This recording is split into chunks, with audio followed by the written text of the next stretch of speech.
Hello and welcome to Nigerian History Real Keep. This podcast and YouTube channel is dedicated to sharing the stories and exploring the fascinating history of Nigeria. Nigeria has a rich history that spans millennia. I cover it all, from its ancient empires to its people and its eras.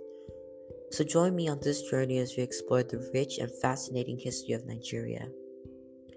Please follow and subscribe wherever you get me from for more content. Today's fun fact is that Nigeria is the largest producer of cassava in the world. Cassava, also known as yuca or manioc, is a starchy root vegetable that is the staple food for millions of people in Africa, Asia, and South America.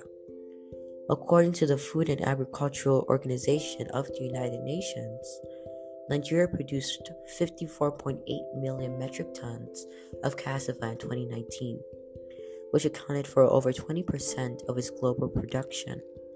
This is a significant achievement, considering that cassava is a major food source and income for many people in the country. Today we'll be talking about the day in the life of an Oyo citizen.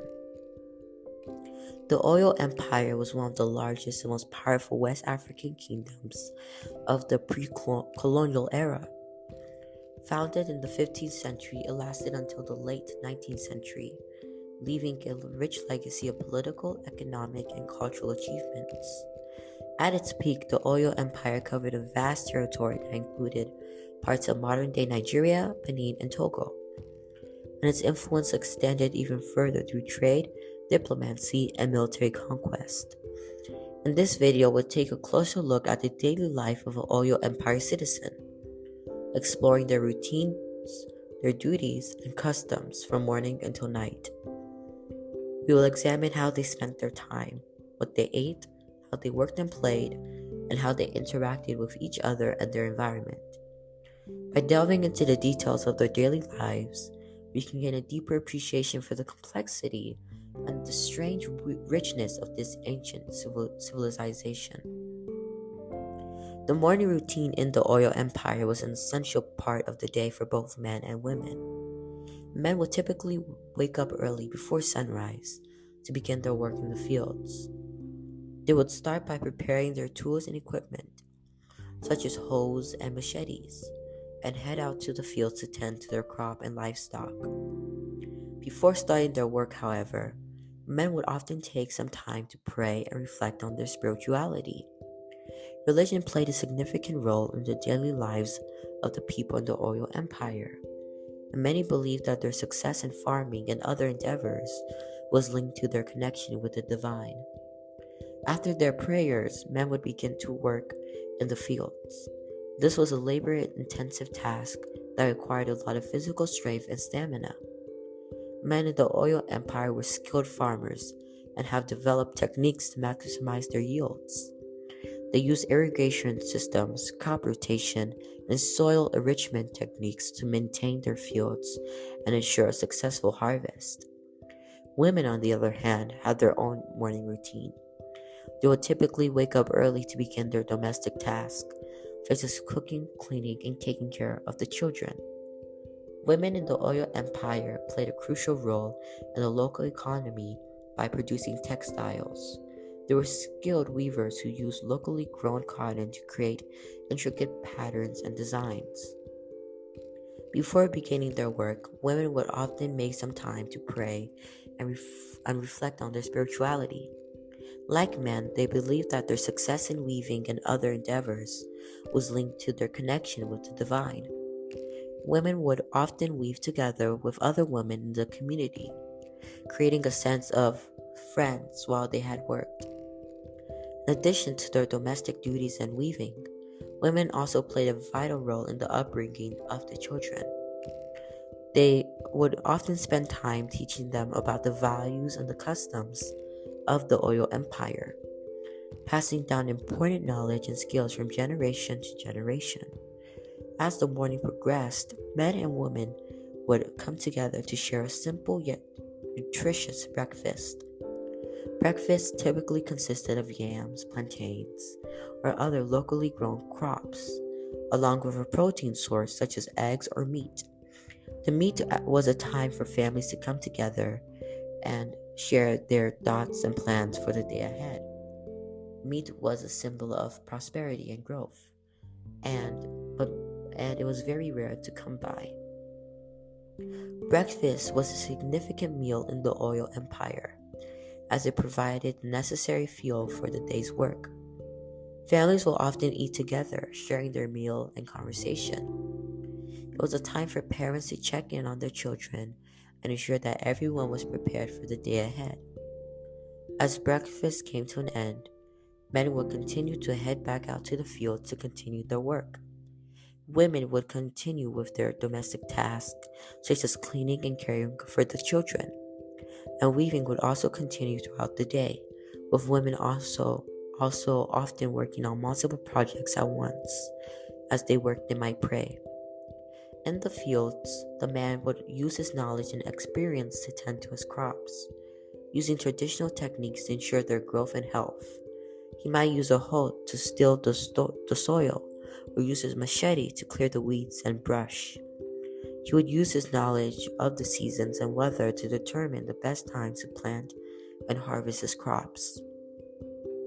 During the evening in the Oyo Empire, men typically returned home from their work in the fields to bring their crops and livestock back to their homes. They would prepare their tools and equipment for the next day's work, ensuring that everything was in good condition and ready for use.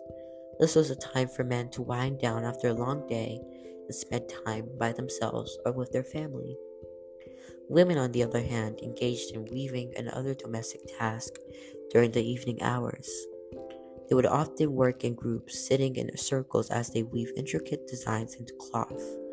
Weaving was highly valued in the Oyo Empire, and women would often compete to create the most intricate and beautiful designs. Children would often play with their parents or help them. Some popular games included Ayo, a board game played with seeds, or Mancala, a game played with stones or beads. Throughout the evening, people in the Oyo Empire remained connected to their spirituality. Many would use their time to reflect on their connection to their ancestors and the divine. They might meditate, pray, or engage in other spiritual activities to renew their sense of purpose and connection to the world around them. After finishing their work in the fields or at home, the citizen and his family would often make their way to the market to purchase food for dinner. The market is a lively and bustling place, filled with vendors selling all kinds of fruits, vegetables, grains, and meat. As they wander through the market, our citizens and his family chat with vendors and other shoppers, exchanging news and gossip about the latest events in the village. They haggle over prices, trying to get the best deal for their money. Finally, they settle on the ingredients for their meal and make their way back home. The family works together to prepare the food, chopping vegetables, grinding spices, and cooking meat over an open fire. Dinner is a time for the family to come together and share their experiences from the day. They sit on mats on the floor around a large communal dish, passing food to each other with their hands. The food is simple yet delicious, full of flavor and spice. They might eat a stew made of yams, onions, and peppers, or a dish of pounded yam with a tomato and pepper sauce. Meat is a rare treat, but they might have some chicken or goat if they're lucky. As they eat, the family talks and laughs together, recounting the events of the day and sharing stories. They might tease each other playfully or discuss their plans for the future. After dinner, the family cleans up and prepares for bed. They might sit outside under the stars for a while, enjoying the cool evening air and the sound of crickets chirping. Families might spend time engaging in leisure activities such as storytelling, music, or dance. These activities were often a way to celebrate the end of the day and connect with others in the community. Traditional instruments were the kora and balafon. For the children, bedtime is a time for storytelling and cuddling with their parents. They might hear tales of great warriors and wise kings, learn about the importance of respecting their others or working hard. As the night wears on, the family eventually retires to bed, ready to start another day in the Oyo Empire tomorrow. In conclusion, the daily life of an Oyo Empire citizen was rich with meaningful experiences, filled with the hard work and spirituality and community we all need. From the early morning hours spent tending to crops and livestock to the evenings spent sharing jokes with friends and family, each moment was with purpose and significance. Despite the challenges of the daily Oyo Empire citizen and low life expectancy, they found joy and humor in their experiences, and their dedication to their families, to their faith, and to their work was an essential part of their identity. Through their commitment to their tradition and their willingness to adapt to changing circumstances, the Oyo Empire flourished as a civilization for hundreds of years, leaving a lasting legacy that continues to inspire and captivate people around the world. The Oyo Empire serves as a testament to the resilience, creativity of humanity, and as a reminder of the power of community and connection that can shape our world. Thank you for joining me on this journey as we explore the rich and complex history of Nigeria. I hope that this channel has provided you with valuable insights into the country's past and has helped you to appreciate the remarkable achievements and challenges that have shaped its present and its future. As we continue to explore Nigeria's history, let us remember the triumphs and struggles of those who came before us and their strive to build a better future for all Nigerians. Through education, dialogue, and an unwavering commitment to justice and equality, we can work towards a Nigeria that is prosperous and peaceful for all. Thank you once again for watching Nigerian History Real Keep. Please don't forget to like, comment, and subscribe to stay updated with my later videos. Thank you guys for listening. Now I'm gonna tune out.